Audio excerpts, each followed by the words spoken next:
Welcome to KMB classes. मैं तरुण sir. और इस वीडियो में हम जानेंगे कि किस तरह से असाइनमेंट अपलोड करना है। ड्यू एसओएल के जितने भी स्टूडेंट्स हैं फर्स्ट ईयर और सेकेंड ईयर, इन सभी को असाइनमेंट दिया गया था बनाने के लिए। और असाइनमेंट को बनाने के बाद सेम एसओएल की साइट पर अपलोड करना होगा। इसलिए यह वीडियो असाइनमेंट को कैसे अपलोड करना है उसके बारे में बनाया गया है। असाइनमेंट कितने पेजेस में होना चाहिए और असाइनमेंट का साइज क्या होना चाहिए, आपको यह जानना जरूरी है। आप अपने असाइनमेंट का पीडीएफ फाइल जो भी बनाएंगे उसको मैक्सिमम 10 एमबी से ज़्यादा नहीं करना है। 10 एमबी से कम ही में ही आपको असाइनमेंट की पीडीएफ जो है तैयार करनी है, तभी ये सपोर्ट करेगा अपलोड होने में। मान लीजिए कि आपका असाइनमेंट का जो पीडीएफ है वो ज़्यादा एमबी का बन जाता है, ज़्यादा साइज में बन जाता है, तब आप क्या करेंगे? इसके लिए डियर स्टूडेंट्स, आप ऑनलाइन रिसाइजर का इस्तेमाल कर सकते हैं। ऑनलाइन रिसाइजर का क्या मतलब होता है? यानी कि आप जो है ऑनलाइन तरीके से अपने पीडीएफ को रीसाइज कर सकते हैं, उसे कम साइज में चेंज कर सकते हैं। गूगल पर आप देखेंगे तो दुनिया भर के रिसाइजर्स मौजूद हैं। आप वहां पर जाकर लिखें कि पीडीएफ रिसाइजर, और जैसे ही पीडीएफ रिसाइजर लिखेंगे आपको कई सारे रिसाइजर मिल जाएंगे। और वहां से आप जो है कई सारे रिसाइजर्स में से एक रिसाइजर को ऑप्शन के तौर पर लेके आप अपने पीडीएफ को रीसाइज कर सकते हैं। इस तरह से गूगल पर पीडीएफ रिसाइजर मिल जाएगा, और रिसाइजर के कुछ लिंक जो है आपको वीडियो के डिस्क्रिप्शन में भी दे दिया जाएगा। आप जहां से जाकर अपने पीडीएफ को रीसाइज कर सकते हैं। रीसाइज वही स्टूडेंट्स करें जिसकी पीडीएफ फाइल 10 एमबी से ज़्यादा बनी है। 10 एमबी से कम में बनी है तो उनको रिसाइज करने की ज़रूरत नहीं है। इसी के साथ ही मैं यहाँ पर यह भी बताना चाहूँगा कि आपने जो असाइनमेंट बनाया है क्या वह सही बन गया है, इसकी जांच कर लें। जो इन्फॉर्मेशन असाइनमेंट में मांगी गई थी क्या वो इन्फॉर्मेशन सही डाली है आपने? हर एक चीज़ों को क्रॉस चेक कर लें सही तरीके से डली हो। सिग्नेचर करें, पेज नंबर प्रॉपर तरीके से डला हुआ है या नहीं डला हुआ है, इसकी भी जांच कर लें। और पीडीएफ जब भी बनाएं आप, बनाने के बाद उसको जूम करके देखें कि उसकी क्लियरिटी सही है या नहीं है, पेजेस सही जगह है या नहीं है, इन सबको चेक कर लें। इस तरह से जब आप ये सारी इंफॉर्मेशन, सारी चीज़ों को चेक कर लें और कंफर्म हो जाए कि हमने पीडीएफ जो तैयार किया है वो पूरी तरह से सही है, उसके बाद ही आप अपने असाइनमेंट को अपलोड करें। किसी भी अदर इंफॉर्मेशन के लिए टेलीग्राम चैनल को आप ज्वाइन कर सकते हैं, केएमबी क्लासेस, और यहाँ पर अपनी सारी क्वेरी जानें। टेलीग्राम चैनल का लिंक आपको डिस्क्रिप्शन बॉक्स में दे दिया गया है, आप वहां से क्लिक करके तुरंत ज्वाइन हो सकते हैं।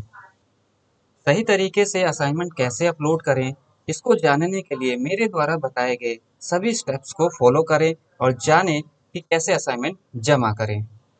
चलिए फिर जानते हैं कि किस तरह से आपको असाइनमेंट सबमिट करना है।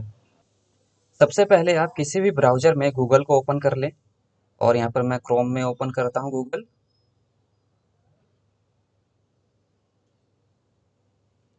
और आप देख सकते हैं कि मैंने गूगल ओपन कर लिया है, और यहाँ पर सर्च करें sol.du.ac.in।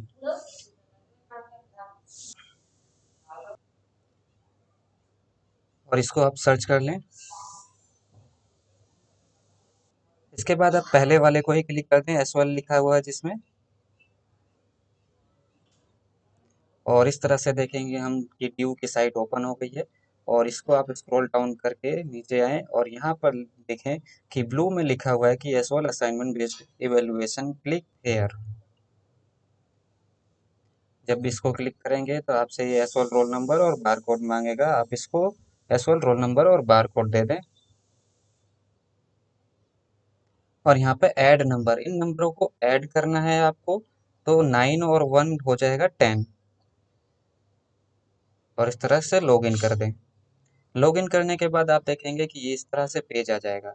और यहाँ पर जो इन्फॉर्मेशन दी हुई है रेड कलर में, आप इसको ध्यान से देखें कि please upload your answer sheet carefully, you will not have another chance to upload it. इसका क्या मतलब है कि आप जो है अपने आंसर शीट को बहुत ध्यान से ही अपलोड करें, अदरवाइज आपको दूसरा चांस नहीं दिया जाएगा। यानी कि डियर, अगर आप एक बार असाइनमेंट सबमिट कर देते हैं और सबमिट करने के बाद जो है उसको डिलीट करके दूसरा असाइनमेंट सबमिट नहीं कर सकते। इस तरह से जब भी आप असाइनमेंट को अपलोड करें और ध्यान दें कि क्या मैं असाइनमेंट जो सबमिट कर रहा हूँ या अपलोड कर रहा हूँ वो सही है, उसी सब्जेक्ट का है या नहीं है, इस सब चीज़ों की जांच कर लें। इसमें जब हम नीचे की तरफ आएंगे तो ये देखिए आप कि यहाँ पर लिखा हुआ है सब्जेक्ट लिस्ट, और सब्जेक्ट लिस्ट में लिखा हुआ है सेमेस्टर 1, और ये पेपर कोड लिखा हुआ है 72182801, और पेपर नेम लिखा हुआ है इन्वायरमेंटल साइंस AECC, और फिर दोबारा से यहाँ पर एग्जाम पेपर लिखा हुआ है। अब आप यहाँ पर देखेंगे कि क्वेश्चन लिखा हुआ है व्यू एंड डाउनलोड, इसके नीचे लिखा हुआ है आंसर अपलोड। ये आंसर अपलोड करना है, यानी कि आपका जो असाइनमेंट है वो आंसर जो है उसका मीडियम दिया हुआ है। तो मीडियम यानी कि आपने असाइनमेंट इंग्लिश में बनाया है या हिंदी में बनाया है या अदर लैंग्वेज में बनाया है। जिस भी लैंग्वेज में आपने असाइनमेंट लिखा है उसका लैंग्वेज सेलेक्ट करें, जैसे कि किसी ने इंग्लिश में बनाया तो इंग्लिश सेलेक्ट करें, हिंदी में बनाया है उस चीज़ को तो हिंदी में लिखे, या अदर्स लैंग्वेज में बनाया तो अदर्स सेलेक्ट करें। यहाँ पर इंग्लिश और हिंदी मीडियम नहीं पूछ रहा है, यहाँ पर पूछ रहा है कि आपने जो असाइनमेंट तैयार किया है वो इंग्लिश में तैयार किया है या हिंदी में तैयार किया है। मान लीजिए कि किसी स्टूडेंट्स ने हिंदी में से बनाया है तो हिंदी सेलेक्ट कर लिया। इसके बाद आप यहाँ देखेंगे answer upload PDF file maximum size 10 MB। तो इस बात का ध्यान रखें कि जो मैक्सिमम साइज है वो 10 MB से ज़्यादा नहीं होना चाहिए। इसके बाद आप क्या करेंगे, चूज फाइल, यहाँ से आप जहाँ पर भी फाइल रख रखी है उस फाइल को आप यहाँ पर सेलेक्ट करें, और ये मैंने चूज फाइल पर क्लिक कर दिया।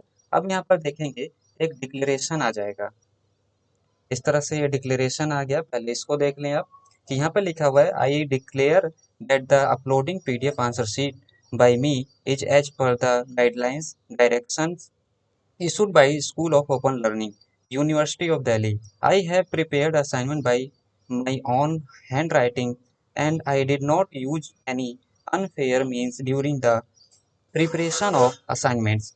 In case if any unfair means is found during the evaluation of the assignment, I will abide by the decision of the School of Open Learning, University of Delhi.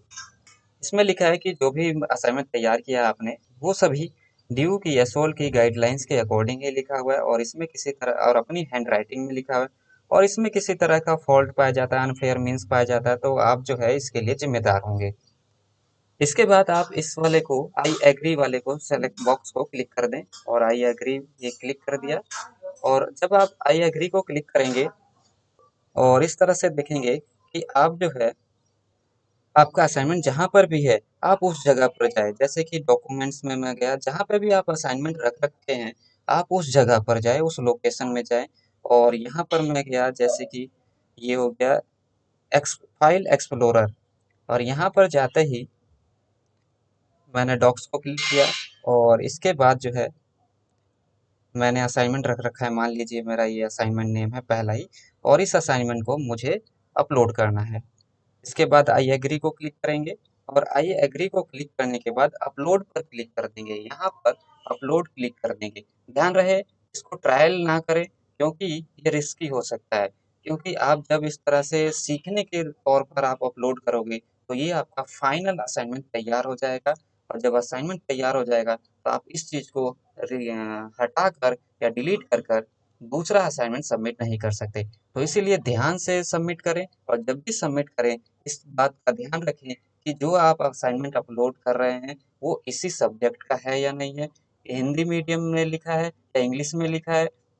इन सभी चीज़ों को match कर लें और paper code देख लें कि क्या जो मैं असाइनमेंट सबमिट कर रहा हूँ या कर रही हूँ वो यही असाइनमेंट है, इसी सब्जेक्ट का है। इसके बाद ही आप इसको अपलोड का क्लिक करें। इसी के साथ मैं ये भी कहूँगा कि अगर आप चाहते हैं कि असाइनमेंट गलत तरीके से अपलोड ना हो, तो आप इस बात का ख्याल रखें कि जो भी आप पीडीएफ बनाएँ असाइनमेंट का, उसका सब्जेक्ट नेम लिख दें। इस तरह से आप अपने असाइनमेंट का नेम दे सकते हैं, यूनिक नेम दे सकते हैं, और सेमेस्टर वाले सेमेस्टर 1 या सेमेस्टर 2, यानी कि मान लीजिए ईबीएस का ईबीएस सेमेस्टर 1, ईबीएस सेमेस्टर 2, इस तरह से कर सकते हैं। एनुअल मोड वाले सेकंड ईयर वाले जो है वो अपना सब्जेक्ट नेम ही लिख देंगे तो भी कोई इशू नहीं है, क्योंकि 4 पेपर्स हैं और 4 पेपर्स में अलग-अलग पेपर्स हैं वो लिख सकते हैं। लेकिन सेमेस्टर वालों का सेम पेपर है और सेम तरीके से अगर नाम रखते हैं तो गलत हो सकता है, इसलिए सेमेस्टर मेंशन कर दे कि ये ईवीएस सेमेस्टर 1 और इंग्लिश सेमेस्टर 2, इस तरह से सेमेस्टर मेंशन कर दें। इन शॉर्ट, आप अपने पीडीएफ का नाम ऐसा रखें जिसको अपलोड करते समय आपको पता लग जाए कि ये इसी सब्जेक्ट की पीडीएफ फाइल है। और चूज फाइल से फाइल को चूज कर लें और उसके बाद चूज करने के बाद जो है आप इसे अपलोड पर क्लिक कर दें, ये आपकी फाइल जो है अपलोड हो जाएगी। इसी तरह से आपको दूसरे सब्जेक्ट के पीडीएफ फाइल अपलोड करनी हो तो दूसरे सेमेस्टर के नीचे स्क्रॉल डाउन करें और दूसरे में देखें, यहाँ पे भी सेम चीज़ है। मीडियम आपका इंग्लिश है तो इंग्लिश में लिखा है तो इंग्लिश में करें, हिंदी में लिखा है तो हिंदी में करें, फिर फाइल चूज करें और उसके बाद अपलोड कर दें। इसके बाद अगला पेपर है, जैसे कि देख सकते हैं, political science introduction to political theory. इसमें भी जब आपको अपलोड करना है तो सेम चीज़, इंग्लिश में लिखा है इंग्लिश में, हिंदी में लिखा है तो आपने हिंदी में करें, फाइल को चूज करें और अपलोड पर क्लिक कर दें। डियर स्टूडेंट्स, इसी तरह से आपको सारी की सारी जो फाइल्स हैं आपको अपलोड करनी है और अपलोड करते वक्त ध्यान दें कि गलत फाइल अपलोड ना हो जाए, क्योंकि अगर गलत फाइल अपलोड हो जाएगी तो आपको हो सकता है कि मार्क्स ना मिले। इसीलिए फाइल को जब भी चूज करें तो देख लें कि वही सब्जेक्ट है या नहीं है, और सब्जेक्ट कंफर्म वही हो तभी जाके अपलोड पर क्लिक करें। इस तरह से आप अपने सभी असाइनमेंट को अपलोड कर सकते हैं। अपलोडिंग से रिगार्डिंग किसी को भी कन्फ्यूजन हो, कोई क्यूरी हो या इन्फॉर्मेशन चाहिए हो तो वो हमारे टेलीग्राम चैनल केएमबी क्लासेस को ज्वाइन करके वहाँ पर कमेंट करे और बताए कि किस तरह की उसे सॉल्यूशन चाहिए। और वीडियो पसंद आई हो तो लाइक शेयर करें, सब्सक्राइब करें। Thank you for watching KMB classes. इसी तरह से लगातार वीडियो पाने के लिए हमारे चैनल्स को सब्सक्राइब कर लें।